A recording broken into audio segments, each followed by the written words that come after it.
आज के जो शंकाएं हैं कुछ भगत भाई बहनों की, उस आधार से हम अभी लाइव प्रोग्राम को शुरू करते हैं। तो ध्यान से सुनना, क्योंकि पिछले कई दिनों से परमात्मा बहुत अच्छे अच्छे पोस्टर बनवा के और सोशल मीडिया पे वायरल करवा रहे हैं। लोगों की आंखें खुल रही हैं, लोग परमेश्वर के सत्संग ज़्यादा से ज़्यादा सुन रहे हैं। तो उसी के रिगार्डिंग कुछ भाइयों की शंकाएं थी। और जैसे दास ने एक पोस्टर बनाया था कि त्रेता युग में जो नरसिंह का रूप धारण करके आया था, भगवान नरसिंह का जो रूप धारण करके आया था, जिसने हिरण्यकश्यप की छाती फाड़ी थी और जिसने अपने प्रिय भक्त प्रहलाद की जीवन रक्षा की थी, दास ने कहा कि वो विष्णु भगवान नहीं था, वो त्रिलोकी विष्णु भगवान नहीं था, वो संत रामपाल जी महाराज था, जो त्रेता युग में भगवान नरसिंह का रूप धारण करके अपने प्रिय भक्त प्रहलाद की जीवन रक्षा करने आया था। वो संत रामपाल जी महाराज था। क्यों? क्योंकि ये परमात्मा चारों युगों में आता है। ये परमात्मा जब चाहे जहां प्रकट हो जाता है, जब चाहे जो रूप ये परमात्मा बना सकता है। इसका वैदिक नाम इसका है कबीर देव। उसके अलावा ये परमात्मा कहीं भी, किसी भी रूप में, किसी भी रंग में, किसी भी क्षेत्र में, किसी भी देश काल और परिस्थिति में, किसी भी नाम से, किसी भी शकल सूरत से जब चाहे जहां प्रकट होकर अपना काम करता है। तो आज वही परमात्मा जो त्रेता युग में नरसिंह रूप धारण करके आया था, वो कबीर परमेश्वर, आज वही कबीर परमेश्वर संत रामपाल जी महाराज जी के रूप में आप और हमारे सामने प्रकट है, विद्यमान है, आज हमारे सतगुरु के रूप में है। तो बहुत सारे भगत भाई बहनों ने कहा कि यदि नरसिंह रूप यदि कबीर भगवान ने धारण किया था, तो उन्होंने कहा कि वो तो विष्णु भगवान था। पुराणों में तो लिखा कि वो तो विष्णु भगवान थे, वो तो त्रिलोकीनाथ से।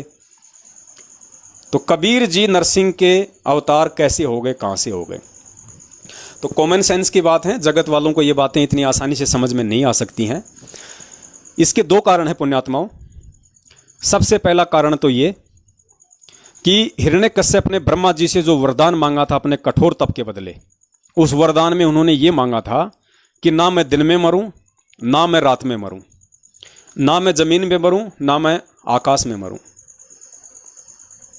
ना मुझे कोई पशु मार सके, ना मुझे कोई इंसान मार सके, ना मुझे कोई देव मार सके, ना मुझे कोई महादेव मार सके, ना मुझे किसी अस्त्र से मारा जा सकता, ना मुझे किसी शस्त्र से मारा जा सकता।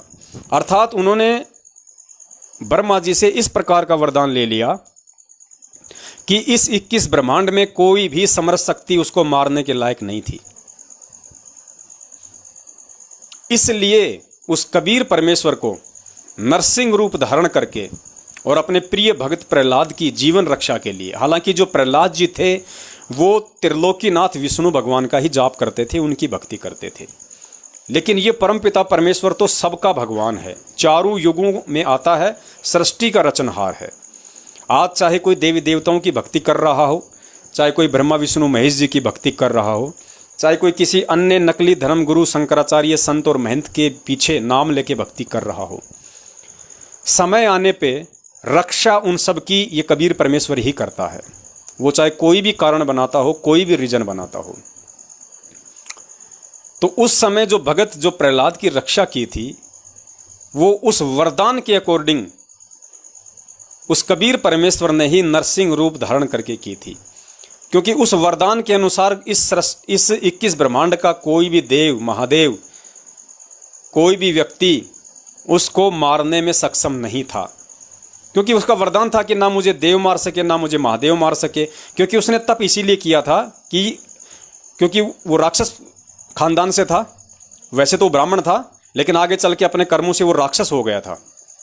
तो इनका ज़्यादातर युद्ध जो है वो देवताओं के साथ में चलता था। तो उसने वरदान मांगा था कि ना मैं देवता से मरूं, ना मैं देव से मरूं, ना मैं महादेव से मरूं। तो बताओ, देव आ गया, महादेव आ गया, तो फिर 21 ब्रह्मांड में कौन बच गया? ब्रह्मा विष्णु महेश देवता ही तो हैं। ब्रह्मा विष्णु महेश देवताओं की श्रेणी में तो हैं, देव श्रेणी में तो हैं। और ये उसने वरदान ले रखा था कि देवता मुझे मार नहीं सकते। तो बताओ फिर कौन मारने में सक्षम था? तो इसलिए स्वयं उस कबीर परमेश्वर को नरसिंह रूप धारण करके और मारने के लिए आना पड़ा। दूसरा, एक छोटा सा एक भजन है किसी सांसारिक भाई का, वो कोई भगत नहीं है, उससे भी आपको अच्छे से समझ में आएगा, क्योंकि लोगों ने भी इन सभी कहानी किस्सों के ऊपर भजन बना रखे हैं। तो उससे भी आपको समझ में आएगा कि वास्तव में हिरण्यकश्यप की त्रेता युग में किसने मृत्यु की थी, किसने उसको मारा था नरसिंह रूप धारण करके। अब ये तो कोई भगत नहीं है जिसका अभी आप ये भजन सुनेंगे, ये तो कोई संत रामपाल जी महाराज जी का भगत नहीं है। ये भी अपने भजन में यही कह रहा है, और भजन की छोटी सी लाइन है, सिर्फ वही मैं आपको सुनाऊंगा। उसमें है कि एक दिन बिगड़ी पिता पुत्र की, बांध खंभ के मारे, यानी जो प्रहलाद था उसकी अपने पिता से बिगड़ गई थी, क्योंकि हिरण्यकश्यप कहता था कि मैं भगवान हूँ, मेरी पूजा करो। प्रहलाद जी कहते थे कि नहीं, विष्णु भगवान है, मैं उनकी पूजा करूंगा। तो इस भजन में कहा गया है कि एक दिन बिगड़ी पिता पुत्र की, यानी उनकी अनबन हो गई इस बात को लेके। तो एक दिन बिगड़ी पिता पुत्र की, बांध खंभे के मारे, हिरण्यकश्यप ने उसको खंभे से बांध के उसको मारना चाहा। तो इस भजन में कहा गया है कि एक दिन बिगड़ी पिता पुत्र की, बांध खंभे के मारे, अपने भगत की सहाय करने नरसिंह रूप धारे। फिर आगे क्या बोला है भजन में, गुरु थारे बिना बिगड़ी ने कौन संवारे। मतलब ये नहीं कहा कि विष्णु थारे बिना बिगड़ी ने कौन संभाला है, ये जगत के लोग हैं, ये भगत नहीं हैं। ये भी यही कह रहे हैं, क्योंकि इनसे परमात्मा बुलवाता है। ये कह रहा है कि गुरु थारे बिना बिगड़ी ने कौन संवारे। तो गुरु कौन, वो कबीर परमात्मा का उसने अपने भजन में फोटो लगा रखा है।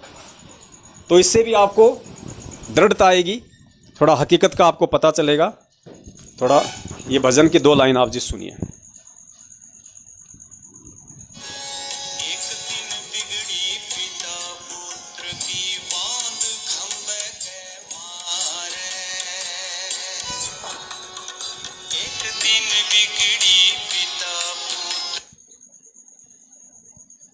जोड़ा नहीं गया इसको, 1 मिनट पुण्यात्मा दास थोड़ा कनेक्ट कर देता है। एक दिन बिगड़ी पिता पुत्र की बात, आप सुनना।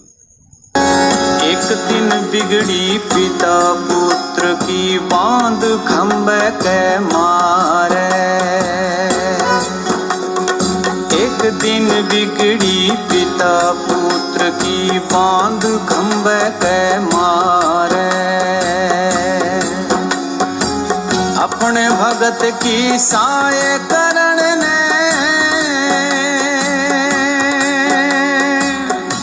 नरसिंह देहि धारे, गुरु थारे बिना बिगड़ी ने कौन सुधारे। गुरु थारे बिना बिगड़ी ने कौन सुधारे। गुरु थारे बिना बिगड़ी न कौन सुधारे। एक दिन बिगड़ी पिता पुत्र की, बांध खंभ के मारे। अपने भगत की सहाय करण ने नरसिंह रूप धारे। गुरु थारे बिना बिगड़ी न कौन सुधारे। अब ये जगत वालों के भजन हैं, पवन दास के भजन नहीं है, संत रामपाल जी महाराज जी के भगत नहीं है। लेकिन हमने जो निष्कर्ष लेना था इस भजन से वो ये लेना था कि त्रेता युग में नरसिंह रूप त्रिलोकीनाथ भगवान विष्णु ने नहीं, बल्कि सबके नाथ, सारी सृष्टि के नाथ उस कबीर परमेश्वर ने धारण किया था, जो आज सतगुरु रामपाल जी महाराज जी के रूप में 8 सितंबर 1951 से धरती पे पुनः प्रकट हैं।